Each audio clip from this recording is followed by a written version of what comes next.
오늘 하나님께서 저에게 주시는 말씀은 요나서 4장 4절에서 9절 말씀입니다. 요나서 4장 4절에서 9절 말씀.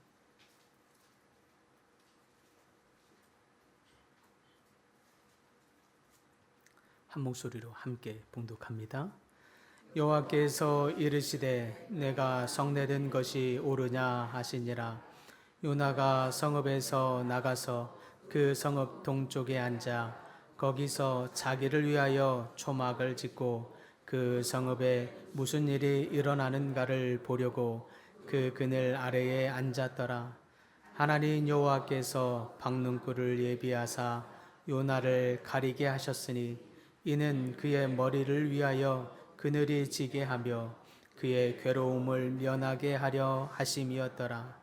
요나가 박능쿨로 말미암아 크게 기뻐하였더니 하나님이 벌레를 예비하사 이튿날 새벽에 그 박능쿨을 갉아먹게 하심에 시드니라. 해가 뜰 때에 하나님이 뜨거운 동풍을 예비하셨고 해는 요나의 머리에 쬐임에 요나가 혼미하여 스스로 죽기를 구하여 이르되 사는 것보다 죽는 것이 내게 나으니이다 하니라. 하나님이 요나에게 이르시되 내가 이 박농쿨로 말미암아 성내는 것이 어찌 옳으냐 하시니 그가 대답하되 내가 성내어 죽기까지 할지라도 옳으니이다 하니라. 아멘. 혹시 여러분들은 이런 하루를 보낸 적이 있으십니까? 어느 날 아침 횡단보도를 건너다가 차가 지나가는데 물이 튀어서 이렇게 흰 옷에 얼룩이 져서 하루 종일 찜찜하거나 아니면 회사에서 상사가 내가 낸 아이디어를 무시해서 별로 기분이 썩 유쾌하지 않았던 적이나 아니면 그렇게 집에 들어갔는데 집에서는 또 이 가족 중에 누가 쏘아붙이는 말을 들어서 영 하루 종일 되돌아보니 오늘은 왜 이렇게 하루 종일 되는 일이 하나도 없지? 이런 생각, 이런 하루를 보낸 적은 없으십니까? 오늘 본문의 요나가 보내는 하루가 딱 그런 하루 같습니다. 오늘 정말이지 너무너무 하루가 짜증이 나고 화가 나는 하루입니다. 종일 만족스럽지 못한 하루를 보내고 있습니다. 너무 죽고 싶은 하루 같습니다. 뭔가 조금 만족할 만한 일이 생기는가 싶었더니 이내 금세 죽고 싶고 낙심이 되는 하루를 보내고 있는데 갑자기 하나님이 나타나서 조용히 묻습니다. 요나야, 네가 지금 성내는 것이 옳으냐라고 묻습니다. 오늘 이 질문을 여러분들에게 들려주려 합니다. 요나가 하나님의 명령에 따라서 니느웨에 가서 심판의 메시지를 전하자 놀랍게도 니느웨의 모든 사람들이 회개하며 하나님께 돌아온 일들이 생겼었습니다. 이런 일이 생긴 것 자체로도 황당하고 마음에 안 들어 죽겠는데, 그런데 그것보다 요나를 더 견딜 수 없게 하는 속상한 일이 있습니다. 세상에 하나님께서 패역한 니느웨 백성을 향해서 심판을 거두어 버린 것입니다. 그게 더 요나를 견딜 수 없게 만들어 버렸습니다. 본문 5절에 보니까 요나가 성읍에 나가서 그 성읍 동쪽에 앉아서 거기서 자기를 위하여 초막을 짓고 그 성읍에 무슨 일이 일어났는가를 보려고 그 그늘의 아래에 앉았더라라고 표현되어 있습니다. 요나가 성읍 동쪽에 올라 앉아 있습니다. 그리고 말하기를 내가 반드시 네가 망하는 것을 보고 말 거야 라는 마음입니다. 요나는 니느웨 성이 망하는 것을 보고 기다리고 있다는 뜻입니다. 그런데 웬걸 갑자기 하나님이 재앙을 거두어 버렸습니다. 아니 이것을 보게 되니까 아니 이렇게 하나님이 불공평할 수가 있나? 공평하지 못한 하나님의 모습을 보고 분노가 치밀어 오릅니다. 악한 니느웨가 돌이키는 것을 보시더니 하나님께서 즉시로 그들을 용서하시고 내리기로 한 재앙을 거두어 버렸습니다. 도저히 이해할 수 없는 처사라 생각했습니다. 오히려 보통 사람들은 말하길 오히려 이 일로 말미암아 선지자 요나를 향해서 너야말로 당신이야말로 성공적인 업적을 이루었다고 칭찬을 합니다. 하나님의 명령에 따라 순종한 결과로 도시 전체가 회개한 일이 생겼으니 이거야말로 얼마나 멋진 결과요, 훌륭한 큰 업적을 이루었냐라고 말하며 칭찬을 합니다. 그런데 요나는 그 어떤 칭찬도 도무지 조금도 기쁘지 않습니다. 오히려 화가 납니다. 얼굴이 울그락불그락 심각하게 분노가 치밀어 오르라서 땅을 치며 하나님께 따지기 시작합니다. 하나님, 제가 그러니까 다시스로 피한 거 아닙니까? 니느웨 악행을 보시고서도 이렇게 쉽게 용서하다니요. 이게 말이 됩니까? 하나님께 따지면서 흥분하고 있는 이 요나의 대표적인 이 마음에는 상태에는 대표적인 몇 가지의 복합적인 감정이 있다고 할 수 있겠습니다. 그 중에 대표적으로 세 가지의 감정을 보고자 합니다. 첫 번째는 복수심입니다. 하나님, 저 니느웨야말로 이스라엘의 원수 아닙니까? 이스라엘을 늘 괴롭히던 원수입니다. 심지어 그 정도가 얼마나 심각한 줄 주님도 누구보다도 잘 아시지 않습니까? 저들은 바로 얼마 전까지만 해도 우리 백성의 목을 베어다가 창에 그 목을 꽂아서 가로등을 삼았던 민족입니다. 심지어는 이스라엘 백성의 살가죽을 벗겨서는 니느웨 성벽에다가 걸어놓고 자기 힘을 과시하던 백성입니다. 그 중에 저들은 자기 힘을 과시하지만 그 중에 내 백성, 내 아버지, 내 어머니, 내 친누이가 그 성벽에 살가죽이 걸려 있다고 생각을 해 보십시오. 치가 떨리고 이 오금이 저리며 이 분노가 치밀어 오르지 않겠습니까? 그렇게 잔인하기로 무자비한 자들, 그들이 바로 니느웨 백성입니다. 때문에 요나에게는 그렇게 우리 민족을 괴롭힌 극도로 잔인하고 무자비한 그들에게 이에는 이, 눈에는 눈이라는 마음입니다. 이토록 폐악질로 하나님의 백성을 죽인 그들에게 마땅히 죽음으로써 심판을 내리는 것이 도리어 하나님의 권위를 세우는 일이라 믿은 것입니다. 그들에게 재앙을 내리는 것이 이제부터라도 하나님의 백성을 함부로 해서는 안 되겠구나 깨닫게 하는 일이 될 것이니 그 일이 하나님의 권위를 세우는 데에 도움이 될 거라 믿었습니다. 때문에 요나는 하나님의 심판으로 그들이 징계받는 것을 보고 싶었습니다. 둘째, 하나님께 요나가 흥분하며 따질 때에 이 요나의 복합적인 감정에는 불공평한 마음이 있었습니다. 즉, 자기만의 옳고 그름에 대한 기준, 의로움의 기준을 가지고 하나님, 저런 악한 도시가 이렇게 쉽게 용서받는 거 그래도 그러면 되는 것이 아닙니다. 오히려 이렇게 쉽게 용서해 주는 것 결코 좋은 일이 아닙니다. 공평한 것도 아니고 오히려 저들이 이렇게 쉽게 용서받음으로 인해서 하나님이 베풀어 주신 은혜와 긍휼을 가볍게 여깁니다. 도리어 하나님의 권위가 제대로 서지도 않을 것입니다. 그러니 이제라도 그들에게 따끔하게 징계를 내리셔서 가르침이 우선되어야 할 것입니다. 니느웨에게 재앙을 내리신 다음에 그 이후에라야 용납을 베푸소서. 그리하여야 하나님의 용납과 긍휼의 무게가 이렇게 크구나, 이렇게 크심이 그들에게 느껴질 것입니다. 배워질 것입니다. 그게 마땅한 하나님의 처사입니다. 라는 마음이 바로 요나의 마음입니다.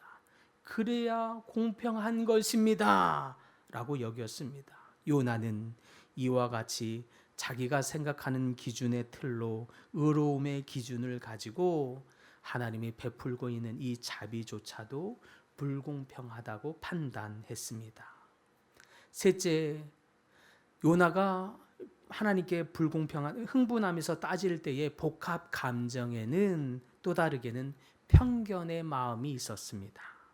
요나는 이스라엘이 가장 의로운 민족이라고 여겼으며 반면 니느웨는 이 세상에서도 가장 악하기로 소문난 그런 민족이라고 여겼습니다.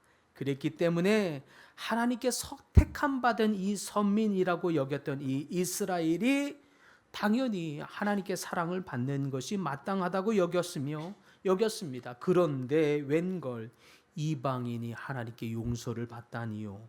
그것도 가장 악한 저 민족이 하나님께 용서를 받아서 심판을 면하다니요. 이거는 너무너무 마음이 불편했습니다. 그래도 우리 민족이 그래도 아무리 조금 부족하기로서니 저들만 하겠습니까? 아무리 우리 민족이 조금 부족하고 약함이 있다고 한들 저 민족만하게 악하며 저 민족보다 못하겠냐 하는 마음이 요나에게는 있었던 것입니다. 그런데 아무리 못해도 저들보다 못할소냐 하는 이 마음이 있거늘 어찌하여 하나님이 저 악한 저들의 민족을, 저 악한 세상 사람들에게는 저런 축복을, 저런 은혜를, 저런 구원을 베푸시며 이 민족에게는 이렇게 야박하냐 하는 마음이 요나에게는 있는 것입니다. 그러니 니느웨에게 베풀어주고 있는 이 하나님의 용서와 용납, 은혜가 도무지 받아들여지지가 않습니다.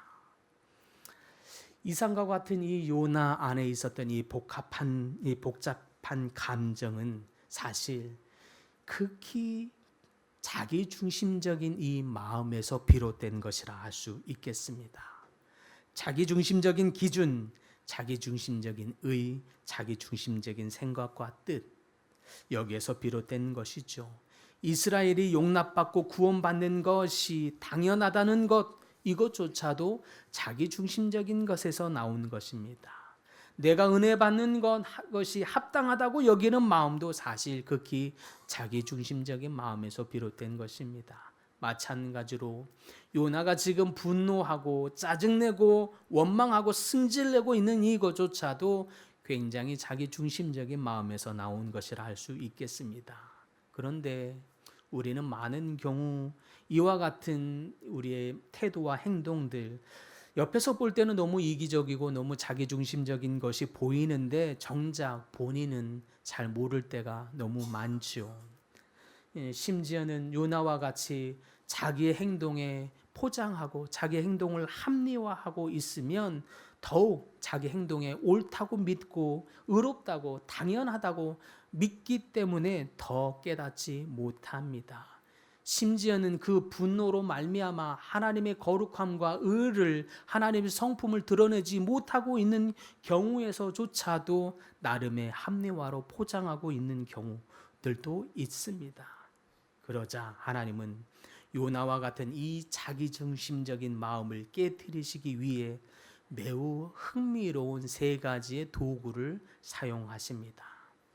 이 도구를 가만히 보면 단순한 자연 현상이 아닙니다. 요나의 왜곡된 감정, 이것을 깨닫게 하고 성찰하게 하면서 결국에는 그런 자기중심적인 이 부분을 깨트리기 위한 하나님의 은혜의 도구다라고 할 수 있겠습니다. 하나님의 백성의 이 자기중심적인 이러한 태도는 하나님의 성품, 하나님의 사랑과 거룩함을 가리우는 일이 되기 때문에 하나님은 이렇게 하나님의 백성 안에 있는 이 자기중심성의 이러한 부분을 깨트리셔야만 했던 것입니다. 그렇다면 하나님은 이 요나에게 있는 이 자기중심성, 이러한 것들을 깨트리기 위해서 어떤 도구를 사용하셨습니까? 첫 번째는 박넝쿨입니다. 박넝쿨. 요나가 초막을 짓고 니느웨가 무너지기를 기다리고 있을 때에 하나님이 갑자기 그늘을 주는 식물을 자라게 하십니다. 그 식물이 빠르게 자라서 요나를 시원하게 만들어 주었죠. 이것은 하나님의 은혜를 의미합니다. 요나는 이 하나님의 은혜를 입고서 매우 기뻤습니다. 햇빛을 가려주는 이 식물이 그토록 고마웠습니다. 하나님 너무너무 감사합니다. 이런 겁니다. 바로 이런 거 너무 좋잖아요. 이런 걸 좀 베풀어 달라고요. 이런 거는 얼마든지 좀 마음껏 많이 베풀어 주시면 얼마나 좋겠습니까? 요나는 어린아이처럼 기뻐합니다. 하나님이 박농골을 준비해서 내 삶에 은혜를 베풀어 주시는구나, 나를 보호해 주시는구나 하는 마음처럼 느껴졌기 때문입니다. 두 번째, 하나님께서 요나에게 있는 이 자기 중심성을 깨뜨리시기 위해서 준비하신 도구 두 번째는 벌레입니다. 벌레. 다음날 아침 작은 벌레 몇 마리가 나타나서 가득 풍성하게 있었던 이 박농꿀을 갉아 먹어버립니다. 그러자 그 식물이 죽고 말죠. 벌레는 요나에게 금세 불편과 고통을 가져왔습니다. 이는 바로 얼마 전 하나님의 자비로 인해서 기쁨과 안도감, 쉼을 얻었는데 이 그러고 그 가득한 은혜로 말미암아 기쁨으로 말미암아 금세 잘 몰랐던 그 요나 안에 감추어져 있었던 이 복수심과 편견의 마음을 다시 드러나게 하는 도구, 바로 벌레입니다. 즉 이 벌레는 요나 안에 있는 이 복수심과 의로움, 불공평함, 편견 등의 자기 중심적인 악, 이것을 말하는 것입니다. 하나님의 사랑을 이야기하지만 뒤에 감춰져 있는 이 미움과 수근수근함, 비난, 정욕과 같은 악독, 이 자기 중심적인 마음을 의미하는 것입니다. 그리고 또 요나에게 있는 이 자기 중심적인 것을 깨트리시기 위해서 사용하신 세 번째 도구가 있는데 바로 뜨거운 동풍입니다. 갑자기 불어온 이 동풍으로 말미암아 벌레로 갉아먹힌 이 박농꿀은 쉽게 시들어 버립니다. 즉 동풍은 유익과 편의 등의 은혜를 사라지게 만드는 고난을 의미합니다. 동풍이 불어서 박농꿀이 사라지게 되니까 뜨겁게 내리쬐는 떼약볕으로 말미암아 요나는 다시 분노를 터뜨리고 있습니다. 하나님 죽여주세요. 네, 제발. 이런 식이면 차라리 죽는 게 낫겠습니다. 불만을 터뜨리고 있습니다. 이처럼 박농꿀에 대한 이 요나의 반응은 사실 매우 단순합니다. 자기의 유익과 편견이 사라지고 고난이 닥치니까 다시 분노하고 있는 요나, 그게 요나의 실체입니다. 애초부터 거룩한 하나님의 뜻이 잘못되어 있어서 분노하고 있는 것이 아닙니다. 그러자 하나님이 말씀하십니다.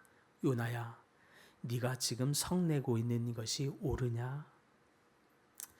이 박농꿀 때문에 성내고 있는 내 중심의 동기가 참되냐라는 뜻입니다. 그런데 요나는 금세 아직 알아채지 못합니다. 그리고 요나는 말하지요.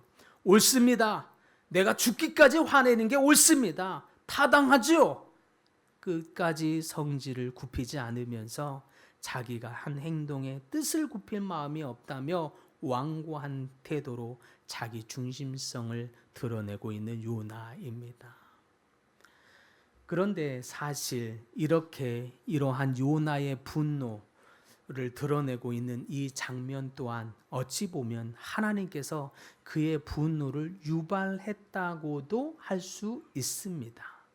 왜냐니까 하나님께서 금세 주셨다가 금세 벌레 먹게 하면서 사라지게 만들고 있기 때문입니다. 그러나 그 이유가 있지요. 요나는 표면적으로는 하나님의 심판과 거룩한 복음을 전파하는 하나님의 선지자요, 하나님의 백성입니다. 그렇게 보이지요. 그런데 거룩한 하나님의 백성처럼 보이지만 보이지 않는 저 내면에는 복수심과 우월주의, 교만과 편견, 자기중심주의 등의 악독이 가득한 사람, 바로 우리네 그리스도인들을 대표하는 그런 사람입니다. 그렇기 때문에 그런 이중성으로는 사실 하나님의 거룩함을, 하나님의 사랑을 온전히 드러낼 수 없기 때문에 하나님은 그 부분을 깨뜨리셔야만 했던 것입니다. 그 때문에 벌어진 이 박농굴의 사건은 하나님이 요나에게 있는 이 자기 중심성의 이 내면을 깨닫도록 설계하고 있는 절묘한 하나님의 사랑 방식인 셈입니다.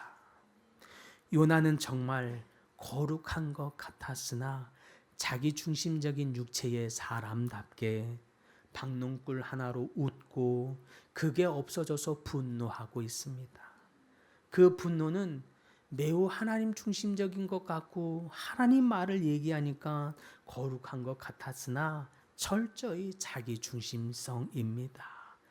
뜨거운 태양볕을 막아주는 박농굴이라는 은혜를 베푸시고 동풍이라는 고난의 바람으로 박농굴의 은혜를 사라지게도 하셨으며 또 벌레를 보내사 박농굴을 갉아먹게도 하실 그때에 내가 원하는 대로 안 되면 화를 내고 내가 이해되지 않으면 미워하고 험담하고 또 내 뜻에 맞지 않으면 분노하고 있는 이 요나, 또 우리의 내면 안에 있는 이 마음, 복수심과 편견, 자기 중심주의 등의 이 악독을 드러내게 하시는 것입니다.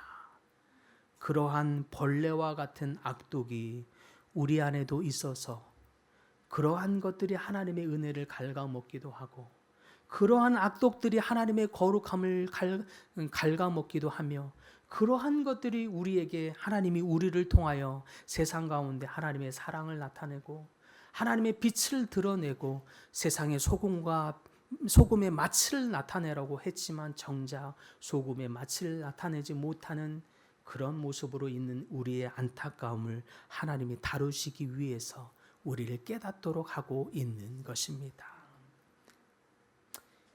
이것이 궁극적인 뜻이 아닙니다. 이를 통해서 이렇게 약한 자, 이것을 하나님이 정죄하기 위함이 아니라 이렇게 약한 나의 자신을 깨달아서 사실은 나도 저 악한 세상 니느웨와 같이 악한 자, 동일하게 악한 자이므로 저들을 심판하고 저들을 험담하며 저들을 무시하고 저들을 미워할 하등의 자격이 없는 나와 동일한 자임을 깨닫게 함으로써 교만하지 못하게 하는 것, 그것이 바로 이 박농굴의 사건을 통한 하나님의 섭리요 뜻입니다. 어느 누구도 세상을 미워할 자격이 있는 사람이 없습니다. 어느 누구도 저 악한 니느웨의 행한 행악이 아무리 악한 민족이라 할지라도 그것을 판단할 자격이 있는 사람이 아무도 없다라는 뜻입니다. 하나님은 지금 우리의 삶에도 이와 같은 박농굴의 사건을 일으키시고 계십니다. 그래서 우리를 깨우쳐 주기를 원하십니다. 그때에 우리 안에 있는 요나와 같은 우리 속에 있는 악독들, 우리 중심성들, 우리의 이중성을 돌아볼 수 있기를 바랍니다. 때로는 우리의 삶에도 하나님이 박농굴의 은혜를 부어주실 때가 있습니다. 그래서 태양의 뜨거운 열기와 그 고통을 막아주는 은혜를 베풀어 줄 때가 있지요. 아, 이게 바로 하나님의 은혜구나 싶을 때가 있습니다.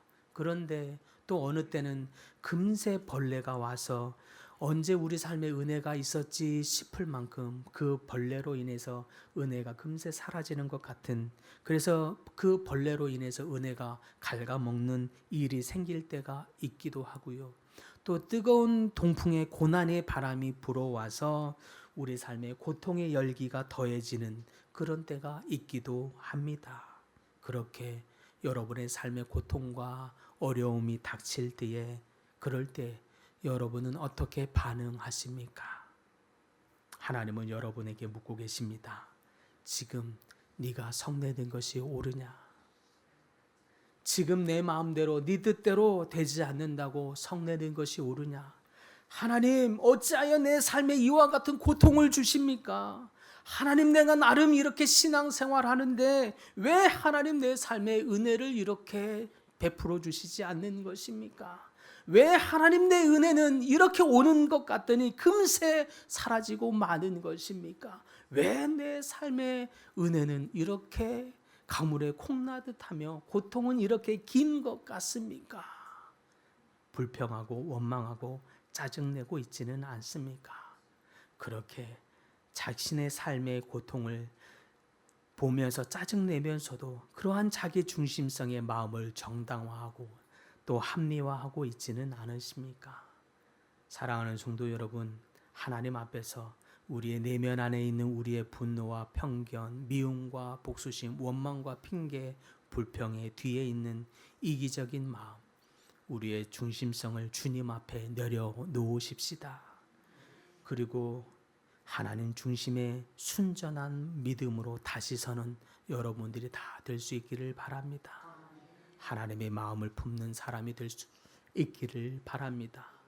우리의 이중성과 우리의 중심성이 다 주님 앞에서 깨어지고 내려놓고 다시 순전한 하나님의 사랑으로 덧입어서 하나님 중심성의 모든 분들이 다 될 수 있기를 간절히 축복합니다.